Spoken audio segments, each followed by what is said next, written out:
Now we're going to have a look at how we can add a hole to our part here to turn this Batman logo into a keyring. So we want to go ahead and do another 2D sketch on the face where we want the hole to be. Use the circle tool. We're going to draw a hole about 6mm to fit a keyring.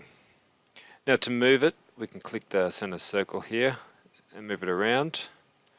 We could use the dimension tool to make sure we get the exact dimension we want away from the edge.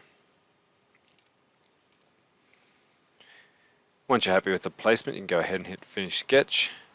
And we'll use the Extrude tool again, but in this case we use the Cut option like we did with the text. And under the Extents, we can come down and we can say to Next, and a little preview here will show us that's going to the next wall or the other side of our part.